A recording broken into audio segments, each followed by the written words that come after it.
ইসলামটা হচ্ছে এমন একটা ব্র্যান্ড, এখানে যদি আপনি বুঝের কনসেপ্টে যদি আপনার কোনো ভুল হয়, এখানে যদি কম বেশি হয়, তাহলে আপনি ইবাদত করেও শান্তি পাবেন না, আপনি আমল করে মজা পাবেন না।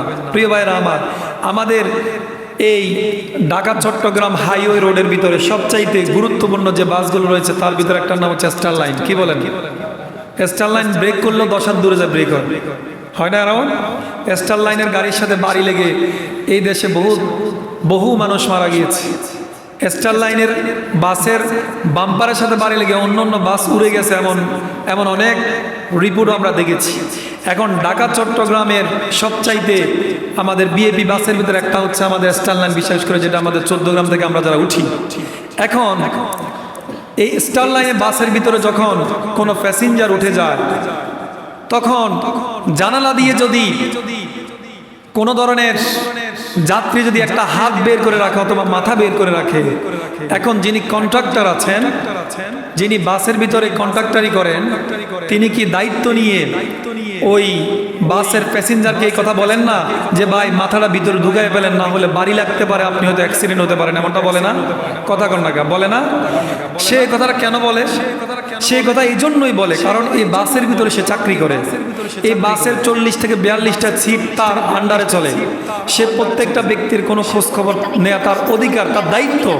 এই জন্য সে দায়িত্ব নিয়ে একজন প্যাসেঞ্জারকে সতর্ক করে, যদি আপনার মাথাটা বাহিরে থাকে, যদি আপনার হাতটা বাহিরে থাকে, অন্য একটা বাস এসে হয়তো আপনাকে অ্যাটাক করতে পারে, বাড়ি দিতে পারে, আপনি হয়তো অ্যাক্সিডেন্টের মুখোমুখি হতে পারেন, হয়তো আপনি অ্যাক্সিডেন্ট হওয়ার কারণে আপনি মারাও যেতে পারেন। এমনটা বলে কি বলে না? কথা বলে না? বলে কি বলে না? এখন এই উম্মতের ড্রাইভার হচ্ছে ওলামায়ে কেরাম, এই উম্মতের ড্রাইভার হচ্ছে আলেম ওলামাগণ। আলেম ওলামাগণ আপনাকে আমাকে ঈমান টিকিয়ে রাখার জন্য, ওলামায়ে কেরাম আপনাকে আমাকে জাহান্নাম থেকে বাঁচার জন্য, একজন বাসের আপনার হেল্পার যখন একজন বাসের প্যাসেঞ্জারকে সতর্ক করে, ওলামায়ে কেরামও আজকের এই জাতির সন্তানদেরকে জাহান্নাম থেকে, বেদাত থেকে, শিরক থেকে বাঁচার জন্য সতর্ক করে। আমরা ওই হেল্পারের কথা শুনি, কিন্তু যে ওলামায়ে কেরাম আমাকে জাহান্নাম থেকে বাঁচানোর জন্য সতর্ক করছে, আমাকে শিরক থেকে বাঁচার জন্য সতর্ক করছে, আমাকে বেদাত থেকে বাঁচার জন্য সতর্ক করছে, ওই ওলামায়ে কেরামের কথা কিন্তু আজকে আমরা শুনছি না। কথা বলেন ঠিক কিনা? প্রিয় ভাইরা আমার, ওলামায়ে কেরাম হচ্ছে জাতির সূর্য সন্তান। যে ওলামায়ে কেরামেরা তাদের জীবন বাজি রেখে হক কথা আগে বলেছে, এখনো বলছে, আগামী দিনে কোনো সংকট তৈরি হলে তখনও বলবে। ওলামায়ে কেরাম কখনো হক কথা থেকে পিছপা হয়নি এবং হবেও না। যে ওলামায়ে কেরামগুলো এই জাতির মানুষকে জাহান্নাম থেকে বাঁচার জন্য কথা বলেছিল, যে ওলামায়ে কেরাম 1 বছর নয়, 2 বছর নয়, 50 বছর ধরে বাংলাদেশ না সারা পৃথিবীতে কোরআনের তাফসীর করেছিল, যে ওলামায়ে কেরামের হাতে হাত রেখে অসংখ্য কাফের মুসলমান হয়েছিল, যে ওলামায়ে কেরামকে দেখার জন্য এক নজর দেখে মানুষ মুসলমান হয়ে গিয়েছিল, ওই ওলামায়ে কেরামকেও বাংলাদেশে এমন এক পরিস্থিতির মুখোমুখি করা হয়েছিল, দর্শনের মামলা দিয়ে, মিথ্যা মামলা দিয়ে, রাজাকার বানিয়ে, 1 দিন নয়, 2 দিন নয়, বছরের পর বছর, 1 যুগেরও বেশি এই বাংলাদেশে জাতির সূর্য সন্তান ওলামায়ে কেরামকে জেল হাজতে রেখে দুনিয়া থেকে বিদায় করে দিয়েছে। কথা বলেন ঠিক কিনা? এই সংকট, এই পরিস্থিতি, এই অবস্থা আমাদের এই বাংলাদেশে যে তৈরি হয়েছে, সাধারণ মানুষগুলোকে ধরে ধরে তথাকথিত আয়না ঘরের ভিতরে ঢুকাইয়া, একটা ঘরে ভাই কিভাবে সম্ভব, এদিকে 6 ফিট, এইদিকে 3.5 ফিট, একটা মানুষকে জীবন্ত কবর দিয়ে দেওয়া হলো।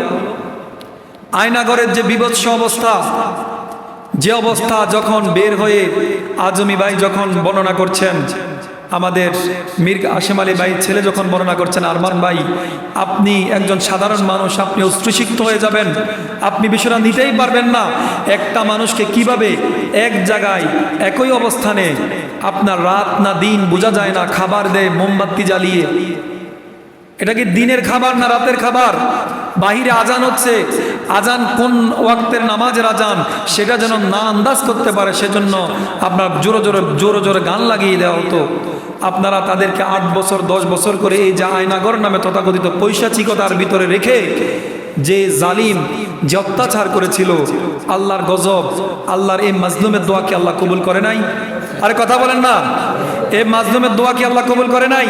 এই মাজলুমের দোয়া এমন স্পিডলি কবুল করা হয়েছে, আল্লাহ এই মাজলুমের বদদোয়া কবুল করতে করতে এমন অবস্থায় নিয়ে গিয়েছে, যারা এই ব্যক্তিদের সাথে জুলুম করেছে, অন্যায় করেছে, অবিচার করেছে, আল্লাহ সুবহানাহু ওয়া তাআলা এমন সিস্টেমে তারা দেশ পরিচালনা করার জন্য সিস্টেমেটিকভাবে একবারে টয়লেটের সাকত থেকে শুরু করে সংসদ ভবন পর্যন্ত এমন চেইন বাই চেইন তারা সাজিয়েছিল, এখনো সে চেইনেই আছে। কিন্তু তারা কি আজ ক্ষমতায় আছে?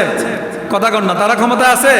তারা ক্ষমতা নাই। প্রিয় ভাইরা আমার, এই জন্য জুলম যেই করে, অন্যায় অবিচার যেই করে, আপনি যত পরিকল্পনা করেন না কেন, অমাকারু মাকারাল্লাহু ওয়াল্লাহু খায়রুল মাকিরিন, আপনারও একটা পরিকল্পনা আছে আর আল্লাহরও আর একটা পরিকল্পনা আছে। আপনার পরিকল্পনার কাছে আল্লাহর পরিকল্পনা বিজয় অবশ্যই অবশ্যই হবে, এবং কি সেটা বাংলাদেশে হয়েছে। ও কথা বলেন ঠিক কিনা? প্রিয় ভাইরা আমার, এই জন্য শয়তানের চক্রান্ত বড়ই দুর্বল, দয়ীফ, বড়ই দুর্বল। যত ধরনের শয়তানি আপনি করেন না কেন, যত ধরনের কূটকৌশল করেন না কেন, যদি আপনি কোনো মানুষের উপর জুলম করেন, অত্যাচার করেন, কোনো মানুষের উপর আপনি যদি অন্যায়ভাবে অবিচার করেন, এই জুলুম অত্যাচারের অবিচারের একদিন না একদিন অবসান ঘটবেই ঘটবে, ঘটবেই ঘটবে। আমরা যখন পৃথিবীর বিভিন্ন স্বৈরশাসকের অবস্থান যখন আমরা বিভিন্ন সময় উপস্থাপন করতাম, তখন আমাদেরকে নাক ছিটকিয়ে বিভিন্নভাবে আমাদেরকে অপমান করা হতো।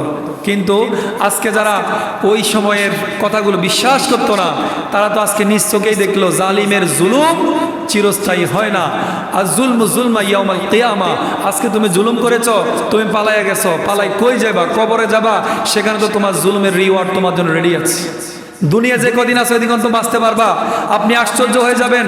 গতকালকের রিপোর্ট অনুযায়ী, আজকে আমি পত্রিকা পড়ি নাই, গতকালকের রিপোর্ট অনুযায়ী বাংলাদেশে এই শান্তি কায়েম করার জন্য কালকের রিপোর্ট অনুযায়ী 800 বিভিন্ন ইউনিভার্সিটির স্টুডেন্ট, গতকালকের হিসাব অনুযায়ী 800 ছেলেকে বাংলাদেশে গুলিবিদ্ধ করে হত্যা করা হয়েছে। একটা না তো 500 মারলই। বিভিন্ন হসপিটালে এখনো বিভিন্নভাবে মারা যাচ্ছে, 200-300 আরও পরে মারা গেছে, এবং আরও সংকটাপন্ন আছে। সাংবাদিকরা বলছে এই সিরিয়ালটা হয়তো 1500 ক্রস করতে পারে। তাহলে এই জুলুম অত্যাচার করে আপনি কি বোঝাচ্ছেন? ক্ষমতা ভাই কয় দিনের? এই ক্ষমতা দিয়ে আপনার কি হবে যদি আমরা মানুষের ভিতরে ইনসাফ কায়েম না করতে পারি, যদি মানুষের কাছে আমরা ইনসাফ তুলে না ধরতে পারি? এই এমন ক্ষমতার আমাদের দরকার নাই। প্রিয় ভাইরা আমার,